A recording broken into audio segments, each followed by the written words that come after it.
My dear friends, आज हम coordination compounds में स्ट्रक्चरल आइसोमेरिज्म की स्टडी करेंगे। जैसा कि प्रीवियस लेक्चर में मैंने आइसोमेरिज्म के बारे में आपको बताया था कि आइसोमेरिज्म क्या होती है, आइसोमर्स क्या होते हैं। मैंने आपको बताया था कि आइसोमर्स जो वर्ड कहीं पर भी हमें देखने का मिले या आइसोमेरिज्म की स्टडी हम कर रहे हैं तो एक बात का हमेशा हमें ध्यान रखना होगा कि मॉलिक्यूलर फॉर्मूला जो है आइसोमर्स का वो क्या होगा, कंपाउंड्स का क्या होगा, सेम होगा, लेकिन प्रॉपर्टी जो है वो डिफरेंट हो सकती है। और प्रॉपर्टी डिफरेंट होने का जो रीज़न है वो क्या है, उसी बेस पर आइसोमेरिज्म के टाइप्स बनाए गए हैं। प्रीवियस लेक्चर में हमने ऑर्गेनिक कंपाउंड्स में स्ट्रक्चरल आइसोमेरिज्म की स्टडी की थी। आज हम कोऑर्डिनेशन कंपाउंड्स में स्ट्रक्चरल आइसोमेरिज्म की स्टडी करेंगे। तो my dear friend, structural isomerism में क्या होता है, मॉलिक्यूलर फॉर्मूला तो सेम होगा ही, साथ में स्ट्रक्चरल फॉर्मूला जो है वो डिफरेंट होता है। आज हम स्टीरियो आइसोमेरिज्म की बात नहीं करेंगे, केवल स्ट्रक्चरल आइसोमेरिज्म की बात करेंगे। स्ट्रक्चरल आइसोमर्स जो होते हैं उनमें स्ट्रक्चरल फॉर्मूला जो होता है वो डिफरेंट होता है। स्ट्रक्चरल फॉर्मूला किस तरह से डिफरेंट होगा, उस बेस पर स्ट्रक्चरल आइसोमेरिज्म को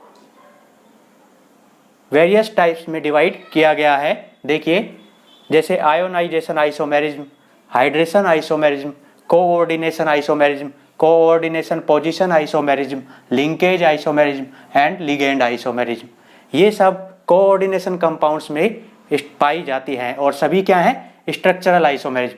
आज हम इन सब को एक साथ पढ़ेंगे, इनके एग्जाम्पल भी देखेंगे और इनमें डिफरेंस क्रिएट करेंगे, जिससे एक ही स्क्रीन पर सभी तरह की स्ट्रक्चरल आइसोमेरिज्म के बारे में जान सकेंगे। देखिए, कीवर्ड्स जो हैं उन पर ध्यान देना जरूरी है। अगर हमें कीवर्ड्स याद रहेंगे तो हम किसी भी आइसोमेरिज्म के बारे में बता सकते हैं। तो देखिए, आयोनाइजेशन आइसोमेरिज्म से स्टार्ट करते हैं। सबसे पहली स्ट्रक्चरल आइसोमेरिज्म है आयोनाइजेशन आइसोमेरिज्म। आयोनाइजेशन आइसोमेरिज्म में क्या होता है, कीवर्ड्स क्या है, ionisation isomers give different ion in solution. जो आयोनाइजेशन आइसोमर्स होते हैं वो क्या करते हैं, सॉल्यूशन में डिफरेंट आयन क्रिएट करते हैं। अब देखिए, ये एक कॉम्प्लेक्स कंपाउंड है, CrNH3 5ClSO4, ठीक है, ये क्या है, एक कॉम्प्लेक्स कंपाउंड है। अब इसका मैं अगर आयोनाइजेशन आइसोमर्स क्रिएट करूं तो वो कुछ ऐसा होगा, CrNH3 5SO4 ब्रैकेट में और बाहर आयोनाइजेशन, ये जो कोऑर्डिनेशन स्फीयर के बाहर Cl।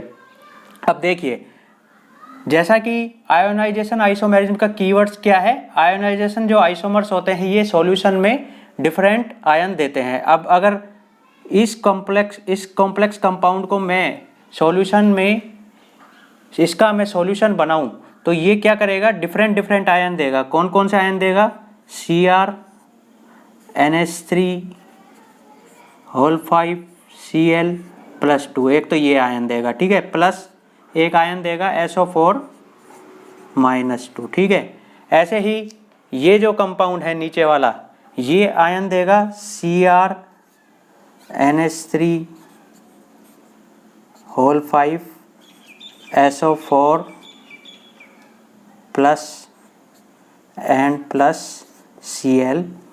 ठीक है माय डियर फ्रेंड्स।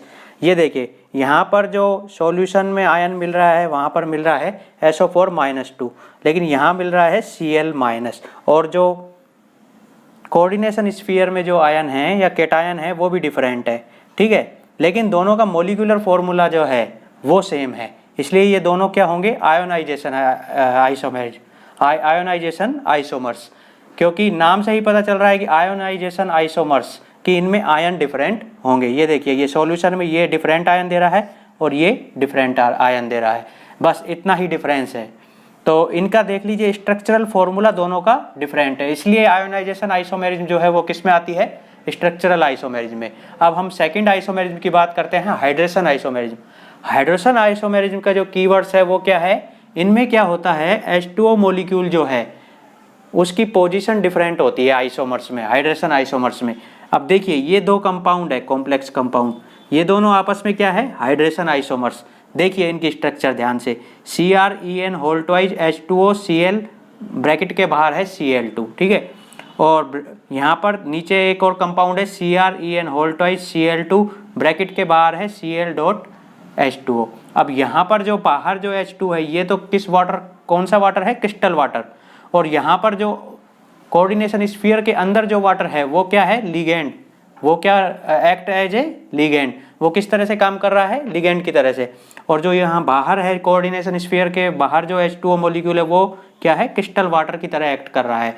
तो बस H2O मॉलिक्यूल की जो पोजीशन है वो ही डिफरेंट होती है हाइड्रोजन आइसोमर्स में, और मॉलिक्यूलर फॉर्मूला तो सेम होगा ही, हम आइसोमेरिज्म की स्टडी कर रहे हैं। तो अब बात करते हैं कोऑर्डिनेशन आइसोमेरिज्म की।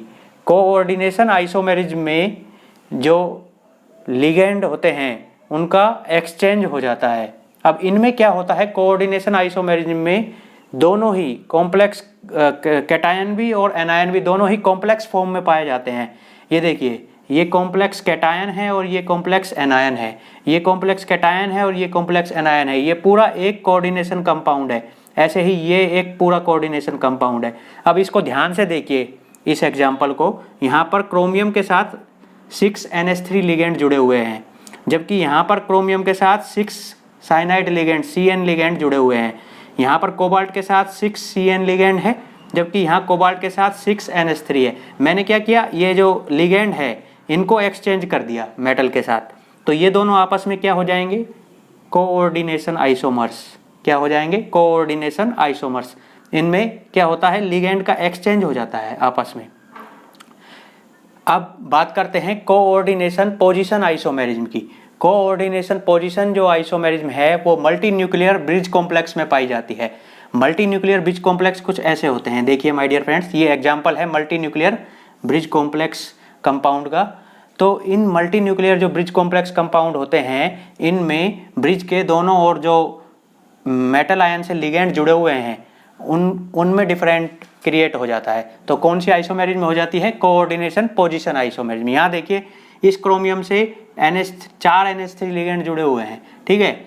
यहाँ पर इस क्रोमियम से 2 NH3 लिगेंड और 2 क्लोरीन लिगेंड। यहाँ पर इस क्रोमियम की कोऑर्डिनेशन नंबर कितनी है, 4 NH3 लिगेंड जुड़े हुए हैं, और यहाँ पर भी इस क्रोमियम की कोऑर्डिनेशन नंबर कितनी है, 4, ठीक है। तो यहाँ पर क्या होगा, जो ये मेटल आयन है इसकी कोऑर्डिनेशन नंबर तो सेम होगी, लेकिन ब्रिज के दोनों ओर जो लिगेंड है वो डिफरेंट अगर मैं कर दूं तो ये दोनों क्या हो जाएंगे, कोऑर्डिनेशन पोजीशन आइसोमर्स। अब देखिए मैंने क्या किया, ये जो NH3 है, यहाँ पर 4 NH3 जुड़े हुए हैं, यहाँ मैंने एक NH3 कम कर दिया, यहाँ पर 3 NH3 हो गए, एक NH3 यहाँ एक्स्ट्रा कर दिया। यहाँ पे पहले 2 थे, यहाँ 3 हो गए, ठीक है। यहाँ 4 थे, यहाँ पर 3 हो गए, लेकिन कोऑर्डिनेशन नंबर 4 रहनी चाहिए मेटल आयन की। तो यहाँ पर 3 NH3 हो गए, तो एक क्लोरीन यहाँ से यहाँ ले आए, तो ये एक क्लोरीन और 3 NH3 कितने हो गई, 4 हो गई कोऑर्डिनेशन नंबर क्लोरीन की, क्रोमियम की, सॉरी।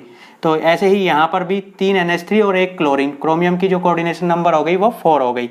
तो ब्रिज के दोनों ओर लिगेंड की जो पोजीशन है वो डिफरेंट होने से कौन से आइसोमेरिज्म बन गए, कोऑर्डिनेशन पोजीशन आइसोमेरिज्म। और ये किस में मिलती है, मल्टी न्यूक्लियर ब्रिज कॉम्प्लेक्स में, ठीक है। अब बात करते हैं लिंकेज आइसोमेरिज्म की। लिंकेज आइसोमेरिज्म, जो लिंकेज जो आइसोमर्स होते हैं उनमें क्या होता है, एम्बिडेंट लिगेंड प्रेजेंट होता है। एम्बिडेंट लिगेंड क्या होते हैं, जिनमें 2 और मोर डोनर एटम प्रेजेंट होते हैं, लेकिन एट ए टाइम वो सिंगल लोन पेयर ही डोनेट करते हैं। जैसे देखिए CN-, NO2- और SCN-, ये सब क्या है, एम्बिडेंटेड लिगेंड है। अब हो सकता है CN- में कार्बन एटम डोनेट कर रहा हो इलेक्ट्रॉन पेयर, या नाइट्रोजन भी इलेक्ट्रॉन पेयर डोनेट कर सकता है। तो जो एटम इलेक्ट्रॉन पेयर डोनेट कर रहा है उसी बेस पर आइसोमर्स क्रिएट हो जाते हैं। देखिए इस कंपाउंड को देखिए, इन दोनों कंपाउंड्स को, यहाँ पर जो ये NO2 है, यहाँ पर नाइट्रोजन इलेक्ट्रॉन पेयर डोनेट कर रहा है क्रोमियम को, जबकि यहाँ पर ऑक्सीजन ONO में ऑक्सीजन क्रोमियम को इलेक्ट्रॉन पेयर डोनेट कर रहा है। तो इन दोनों कंपाउंड्स का नेमिंग भी डिफरेंट हो जाएगा, और ये दोनों आपस में क्या हो जाएंगे, लिंकेज आइसोमर्स, ठीक है। इनमें जनरली क्या प्रेजेंट होता है, एम्बिडेंट लिगेंड प्रेजेंट होता है। एम्बिडेंट लिगेंड जिसमें 2 और मोर डोनर एटम हो, लेकिन एट ए टाइम एक समय पर एक ही एटम जो है इलेक्ट्रॉन पेयर डोनेट करेगा। जैसे CN- और NC, NO2 और ONO, SCN- और NCS-, ठीक है। अब बात करते हैं लिगेंड आइसोमेरिज्म की। लिगेंड जो आइसोमर्स होते हैं, इनमें लिगेंड ऐसे लिगेंड प्रेजेंट होते हैं जिनका मोलिकुलर फॉर्मूला तो सेम होता है लेकिन डिफरेंट स्ट्रक्चर होती है। जैसे देखिए ये एक मोलिकुलर फॉर्मूला है किसी लिगेंड का CH3H6NH3 अब इस मोलिकुलर फॉर्मूला के 2 लिगेंड में बना सकता हूँ। एक तो मैंने कार्बन की स्ट्रक्चर बनाई 3 कार्बन की और 1 और 3 पोजीशन पर NH2 जोड़ दिया, और एक 3 कार्बन की चैन बनाई और उसमें 1 और 2 पोजीशन पर एमिनो ग्रुप जोड़ दिया। तो ये वाला जो लिगेंड है नीचे वाला, इसको तो बोलेंगे प्रोपेन 1,2 डाईएमीन, PN से डिनोट करते हैं इसको। और जो ये ऊपर वाला लिगेंड जिसमें 1,3 पोजीशन पर एमिनो ग्रुप जुड़े हुए हैं, इसको बोलेंगे ट्राईमेथिलीन डाईएमीन, TN से इसको डिनोट करते हैं। तो अब देखिए एक ही मोलिकुलर फॉर्मूला के 2 लिगेंड बन गए स्ट्रक्चर डिफरेंट होने के कारण। तो अब मैं इनको कंपाउंड्स में लिगेंड को मेटल आयन से जोड़ के और आइसोमर्स क्रिएट कर सकता हूँ। ये देखिए इन दोनों कंपाउंड्स को देखिए, इनमें यहाँ पर TN है और यहाँ पर PN है, तो ये दोनों क्या हो जाएंगे, बाकी सब कुछ सेम है और मोलिकुलर फॉर्मूला भी सेम है। इसको डिनोट करते हैं TN से, ट्राईमेथिलीन डाईएमीन, ऊपर वाले को 1,3 डाईएमिनो प्रोपेन बोलते हैं जिसको, और ये नीचे वाला जो 1,2 डाईएमिनो प्रोपेन, ठीक है, या प्रोपेन 1,2 डाईएमीन बोल दो, इसको PN से डिनोट करते हैं। ऐसे ही इसको ट्राईमेथिलीन डाईएमीन TN से डिनोट करते हैं। ये दोनों आपस में क्या हो जाएंगे, लिगेंड आइसोमर्स। ठीक है, ओके माय डियर फ्रेंड्स, हमने सभी तरह की स्ट्रक्चरल आइसोमेरिज्म के बारे में जाना और उनमें एक डिफरेंस क्रिएट करने की कोशिश की। आप इस स्क्रीन का स्क्रीनशॉट ले सकते हैं और बाद में इनकी स्टडी कर सकते हैं। अगर आपको ये मेरा वीडियो अच्छा लगा तो इसे लाइक करें, शेयर करें एवं चैनल को सब्सक्राइब करें। धन्यवाद।